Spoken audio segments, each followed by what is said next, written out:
இந்த வாழை எடுத்து வச்சுக்கணும். கிளீன் வச்சு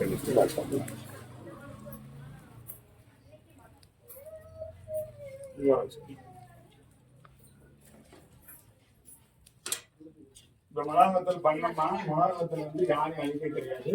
அம்பாளுக்கு கிருஷ்ணா தேவி நிகழாம்பாளாவோ பிடிச்சதை கொடுத்துருக்கோம் ஒவ்வொரு சாமிக்கு. இப்போ துளசி வீட்டில் துளசி செடி வீட்டில் வைக்கிறோம், துளசி மாலை வைக்கிறோம் அப்படின்னா அந்த துளசி மாலை வைக்கிறது என்ன பலன் தெரிஞ்சுக்கணும். எந்த கோயில போய் என்ன கொடுத்தா என்ன பலன் அப்படின்னா, துளசி கொடுத்தோம்னா யமபுத்திரி யாருடைய மக துளசி செடி ஒரு லட்சம் சொல்றோம்ல, வில்வம் சொல்றோம், இதெல்லாம் சொல்றோம்ல. துளசி வந்து பாத்தீங்கன்னா வந்து ஒரு சிவனடியார் வேலை பார்த்திருக்காரு, ஒரு பத்திராதிபதி உலகத்தில் வேலை பார்த்திருக்காரு. அப்ப வந்து பாத்தீங்கன்னா யமதூதர் வந்திருக்காங்க கூப்பிட. அவர் சொன்னாராம், நீ யமதூதரை வரக்கூடாது, நீங்க வந்து கூப்பிட வந்து நீங்க யமதூதர் வரக்கூடாது, என்னந்தே வரணும்னா சிவன் சொல்லி செய்யறேன் அப்படின்னாராம். ஏன் நீ தொண்டே செஞ்சிருந்தாலும் நீ பாவம் பண்ணிருக்கிற, அதனாலதான் உனக்கு கூப்பிடுவாங்க. எப்படி சிவனடியாரா இருந்துட்டு அம்பாள் உதாசை எப்படி பாவம் இருக்கா அப்படின்னு ஒருத்தர் முடியாதவங்க உனக்கு கேட்க வந்தாங்க. அவங்ககிட்ட மன்றாடி வந்தாங்க. அந்த சிவனாவும் அந்த பத்ராளி என்னன்னு சொல்லி கேட்க வந்தாங்க.